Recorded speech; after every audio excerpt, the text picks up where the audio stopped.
So I'm a mostly self-taught guitar player, and I've been playing for 26 years at this point. And during that time, obviously, I did a lot of trial and error and I made a lot of mistakes. So I put together a list of 5 things that I wish I had known earlier and that every guitar player nowadays should know if they want to improve their guitar playing. Here we go.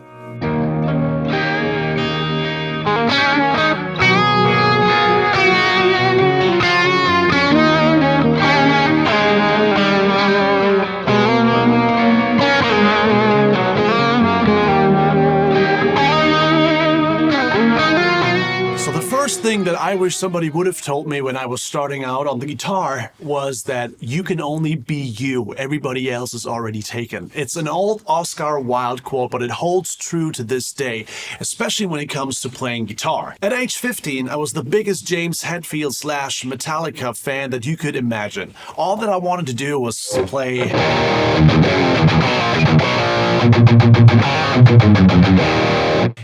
Metallica riffs all day, every day. I wanted to be like James Hetfield.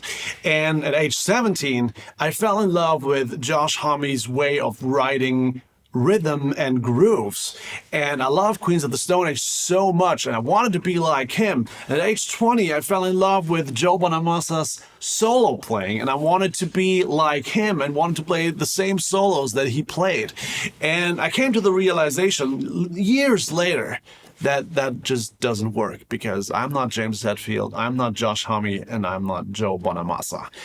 My brain is wired differently, I pick differently, I hold the guitar differently, and I approach this instrument differently.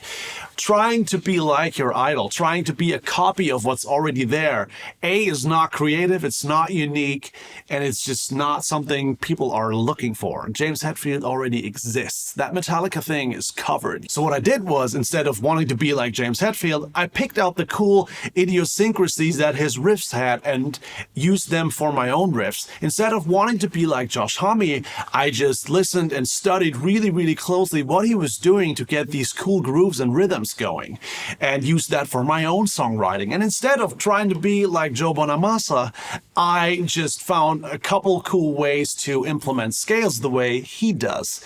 And that just made me Joey Jones. So that is my first piece of advice. Be you. Be unapologetically you. Take the handful of things that you're good at when it comes to playing guitar and take them to a different level.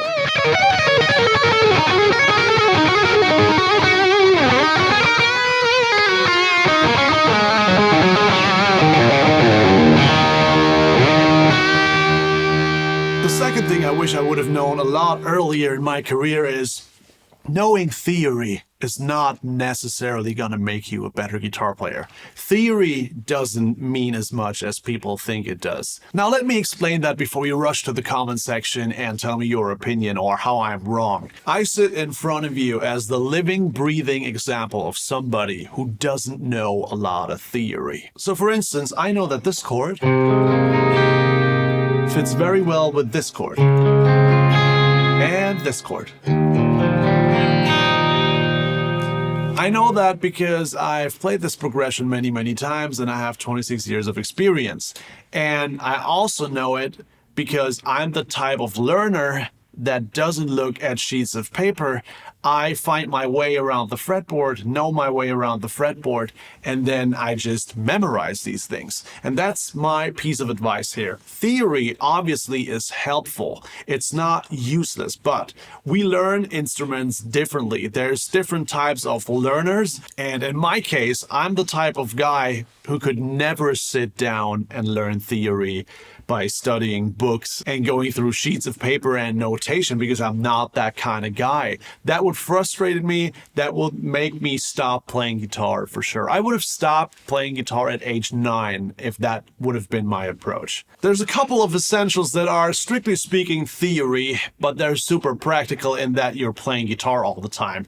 So one thing that I would definitely recommend is finding your chords all over the fretboard. So that is called the caged system. So this would be very, very helpful to do, but it's very practical. So for instance, this is an A major, this is an A major, and this is an A major. And A majors are all over the fretboard, and you need to have these down because that will make you improve. And when I was coming up as a guitar player, I was always worried, oh, did I skip on the theory and is that holding me back?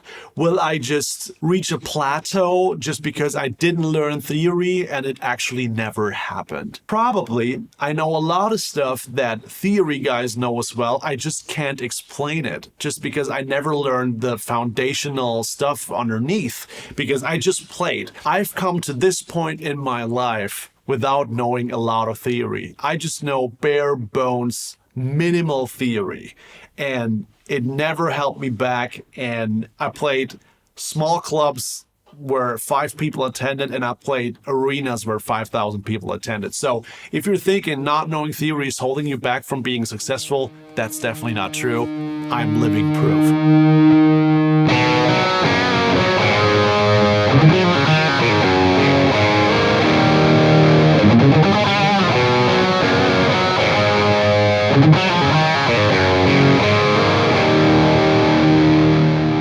Now let's get to the third thing that I wish I would have known sooner, and that is if your practice routine is not fun, it's not a good practice routine. See, this is a guitar. A guitar is cool, right? It's looking cool. It's cool just to watch a guitar, you know? It's cool to just have it on your lap and do nothing. It's super cool to just play.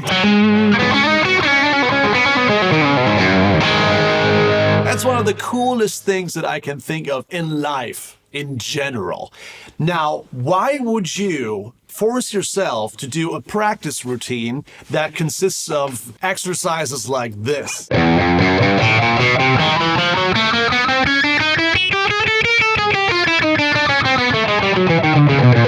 Guys, this is not fun. This is not music.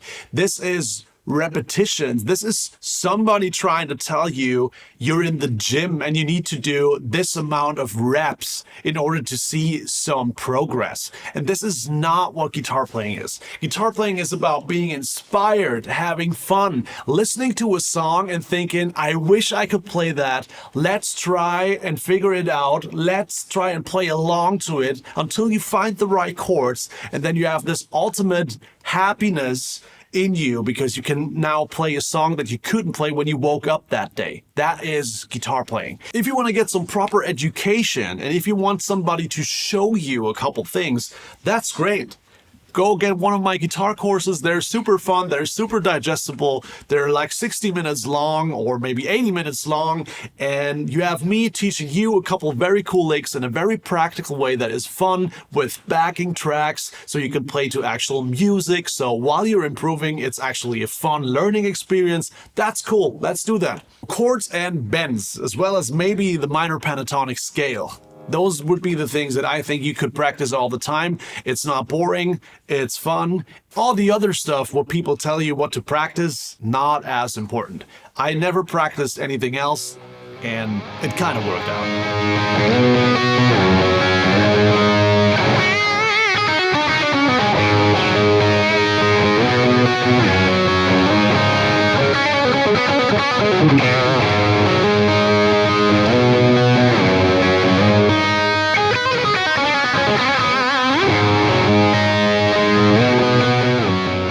Number 4 on my list of things that I wish I'd known sooner is that the guitar inherently has a million sounds in it that you just need to tap into. You just need to unlock them.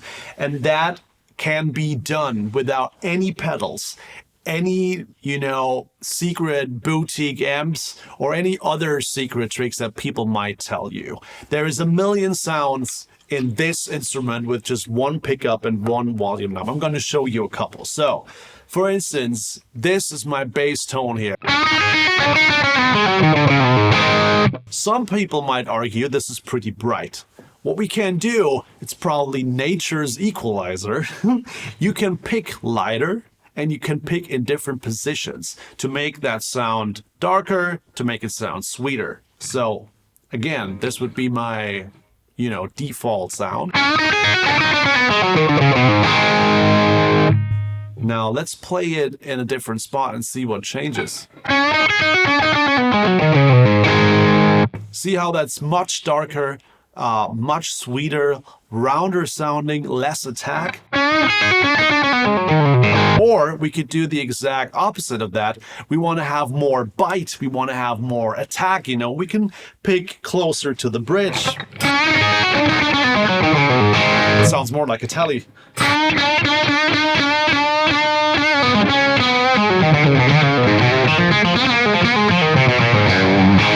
It's real bitey, you know?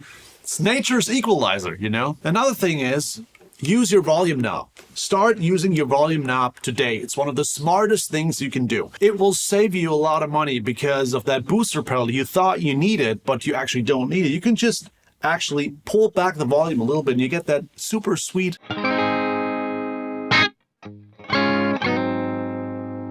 If I put it back on 10,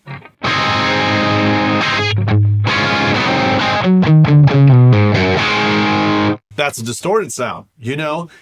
All these sounds are in this guitar if you're just tapping into it, if you're unlocking those sounds. By using the volume, by picking different positions, and by picking lighter or harder. Okay, and the last thing, fifth thing that I wish I would have known earlier in my life is the fact that speakers are one of the biggest tone shaping tools in your entire signal chain. To show you that, I'm gonna play the same amp model through two different speaker types. What we've dialed up here is a Friedman Brown Eye amp, and we're running it into a V30 cabinet. It sounds like this.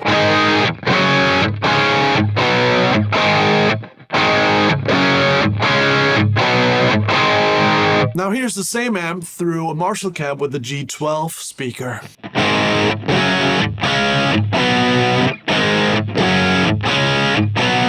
V30, G12T. That's not even the same amp in my ears, you know? That is crazy. The speaker changes so much about the tone. A different speaker will turn your amp in a totally different direction. And we don't talk about speaker types, cabinets, and these kinds of things enough. We just don't. We talk about amps all the time, and we always neglect the fact that what was that amp being played through? There's very little talk about this, but it's one of the most important things on your tone journey to get right. Get a speaker that you know you like sound-wise. I learned this maybe 10 years ago when I was maybe 23, 24 or so. So for the first 16 years of me playing guitar, I compared amps like oranges to apples, you know? Played different amps through different cabinets, and then I thought I had the difference figured out between them, when in fact, the cab made such a huge difference that a comparison wasn't even, you know, possible. Those have been 5 very important things for all guitar players who want to improve that you should know, and I wish I would have known sooner. Through me sharing this, I hope you're having a much easier journey starting out, or getting to an intermediate level, or getting to a professional level. I hope you find this video helpful, and I hope to see you in the next one. Bye-bye.